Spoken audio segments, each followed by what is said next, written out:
Bismillahirrahmanirrahim. Assalamualaikum warahmatullahi wabarakatuh. Untuk teman-teman semua, semoga sehat, panjang umur, murah rezeki, dimudahkan dalam segala atau semua urusannya. Yang punya cepat, yang punya banyak hutang, semoga cepat lunas. Yang sedang sakit, semoga cepat sembuh. Yang sedang sehat, semoga diberi keberkahan untuk kesehatannya. Ini udah sekitar 3 hari apa 4 hari tidak bikin atau tidak upload video karena kesibukan dan lain-lain lah. Untuk info seputar ternak merah, seputar pembesaran nila merah di kolam tanah, buat teman-teman yang mungkin sama seperti saya atau baik itu mau baru memulai ataupun ada rencana punya lahan mau mencoba mengfungsikan untuk membudidayakan pembesaran, ya dari mulai penanaman sampai sekarang bisa dipastikan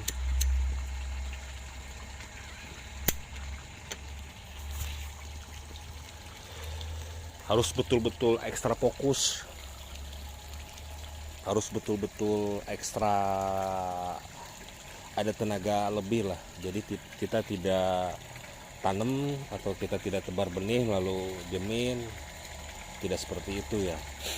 Jadi banyak-banyak pekerjaan, kalaupun mau hasilnya maksimal. Nah, kolam tanah dengan menggunakan air sawah, yang pertama hama itu dari kepiting. Ternyata dari sekian banyak ikan yang mati, kalau saya perhatikan ada sebagian juga yang dimakan kepiting. Jadi dia digigit lalu dibiarkan, akhirnya ujung-ujungnya ikannya mati. Terus yang kedua dari air, ini juga pagi-pagi habis pulang ngandir dari hulu, air tuh harus betul-betul diperhatikan. Meskipun misalkan saya pakai alat bantu, ini pakai mesin yang biasa ya, mesin Sanyo itu pun bekas,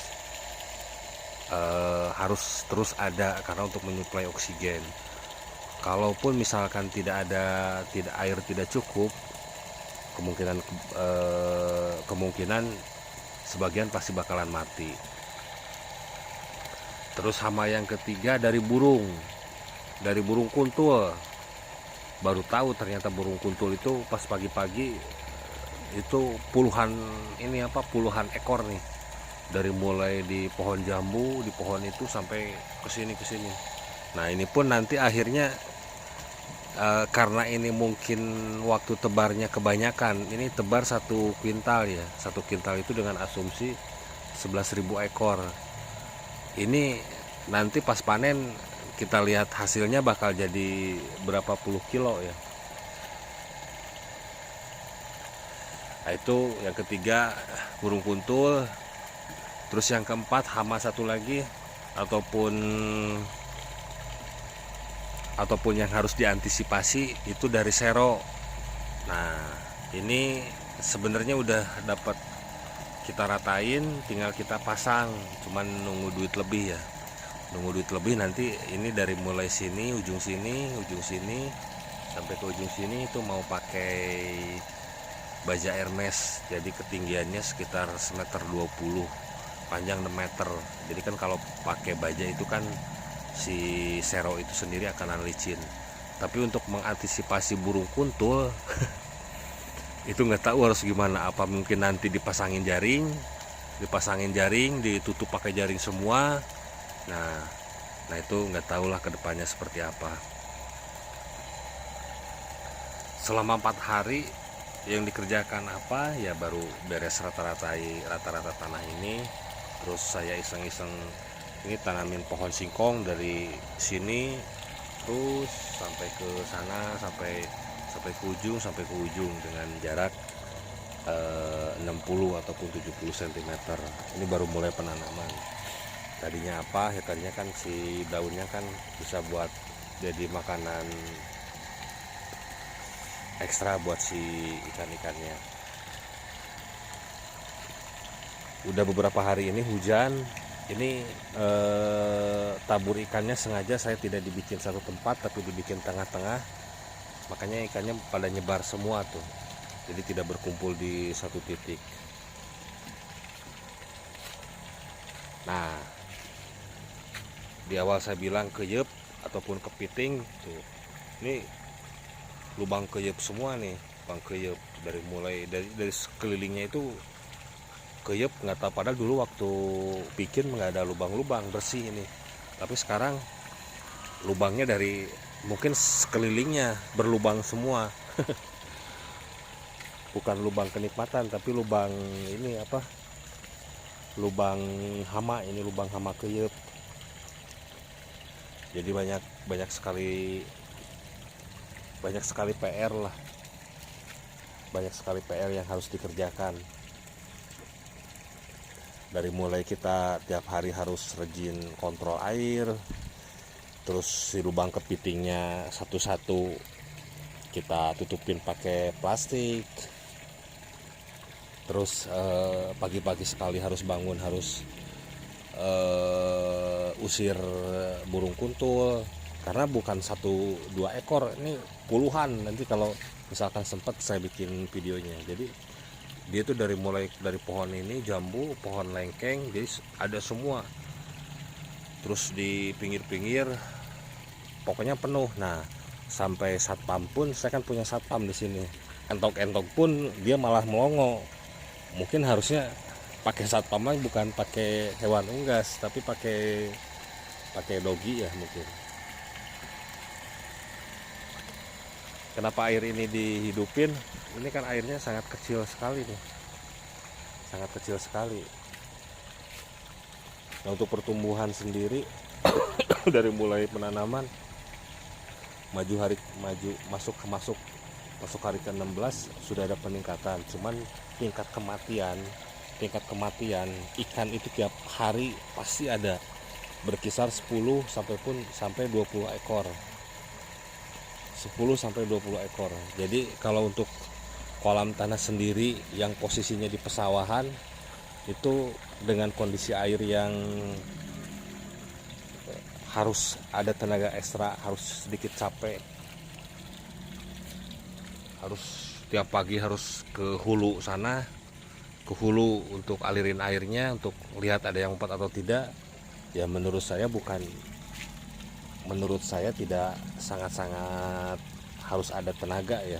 Jadi kita tidak tanam, ngasih makan, tanam, ngasih makan, tidak seperti itu. Ya mungkin bisa aja seperti itu, tapi mungkin kita tanam 5.000 ekor lah. Bisa-bisa nanti pas panen sisa-sisa sekitar 200-an ekor. Jadi bukannya untung malah rugi. Yaitu hamanya sangat banyak sekali, dari mulai burung kuntul, keyep, terus care, dan lain-lain. Belum lagi airnya harus betul-betul diperhatikan, karena ikan nila ini beda dengan ikan lele ya. Jadi kan kalau ikan lele nggak ada air juga dia hidup. Nah kalau ikan nila ini air kurang oksigen ya dia mati, ngambang, mati gitu. Ikan nila merah ini tidak, jadi agak sedikit mirip-mirip ikan mas lah, mirip-mirip ikan mas. Jadi dia sangat-sangat sensitif, terus sangat-sangat mudah stres gitu.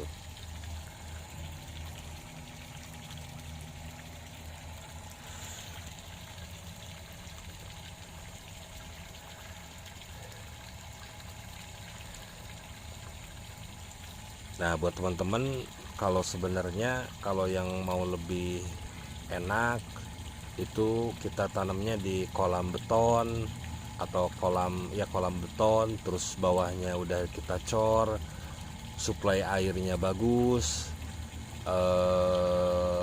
terus Kalau tidak air, kita punya mesin untuk sirkulasi air, nah itu sangat-sangat inilah. Cuman kalau kita tanamnya seperti saya sekarang di kolam tanah, posisi kolamnya di tengah-tengah sawah, cuman mengandalkan air dari buangan air sawah, itu harus ada sedikit tenaga ekstra lah. Nah, adapun misalkan hasilnya ini nanti maksimal ataupun balik modal, itu pun ya kita tunggu sampai 2 bulan ke depan ya.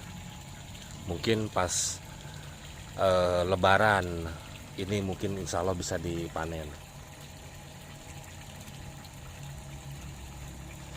Jadi kesimpulan video kali ini, untuk teman-teman yang punya lahan kolam cuman mengandalkan air dari sawah, terus posisi sawahnya itu di tengah-tengah, bukan di pinggiran jalan raya umum, jadi harus ada beberapa faktor yang betul-betul diperhatikan. Yang pertama, kondisi air, jadi harus terus sebisa mungkin harus terus mengalir. Adapun misalkan kalau aliran airnya kecil seperti ini, kita bantu pakai mesin sanyo untuk menjaga asupan oksigen ataupun sirkulasi udara ke kolamnya biar stabil, menjaga halnya supaya tidak mati ya. Terus yang kedua, banyak sekali hama, dari mulai care, terus burung kuntul, belum lagi kepiting, itu harus diperhatikan juga. Nah, mungkin kedepannya setelah ini panen, bagusnya sih kita tembok semua, kita beton semua, kita cor sekelilingnya, jadi biar tidak ada namanya keyup, terus biar air juga dia tidak bakal stabil ataupun tidak bakalan bocor-bocor ke bawah ya. Terus yang bagusnya mungkin nanti di tengah-tengah kita bikin atau kita beli mesin kincir yang kecil untuk oksigen, biar air terus-terusan oksigen ke dalam air itu biar stabil ya, jadi ikannya biar meminimalisir kematian. Nah, maju masuk hari ke-16, tingkat kematian terus ada, belum, mungkin beberapa hari lah, pernah beberapa hari, 2 hari apa 3 hari itu nggak ada yang mati, tapi besoknya terus ada yang mati. Dari mulai pertama sampai sekarang kematian tiap hari itu 20, 10 per hari, itu kadang 15. Nah, untuk hari per hari ini juga saya dapat, kalau saya hitung ada sekitar 18 ekor. Nah, jadi kalau bisa dipastikan dari kita tanam 1 kuintal ataupun 10.000 ekor, itu bisa dipastikan 25%-nya itu pasti ikannya mati. Baik itu mati penyebabnya karena hama kepiting, burung ataupun care. Terus yang kedua itu matinya karena faktor air. Faktor airnya mungkin airnya tidak mengalir. Terus kebetulan saya sendiri jarang ada di lokasi, kecuali pagi-pagi, mungkin sama sore baru ada di rumah. Karena kita dari menjelang siang sampai sore itu ada aktivitas yang lain ya. Baik, video kali ini cukup sekian. Jadi buat teman-teman untuk yang mau mencoba pembesaran ikan nila merah untuk di kolam tanah, boleh komen-komen seputar ataupun berbagi ilmu, karena tujuan dibikin video ini bukan untuk jadi acuan ya, acuan ternak pembesaran budidaya nila merah. Jadi saya sendiri belum mahir, dalam arti masih sama-sama taraf belajar lah.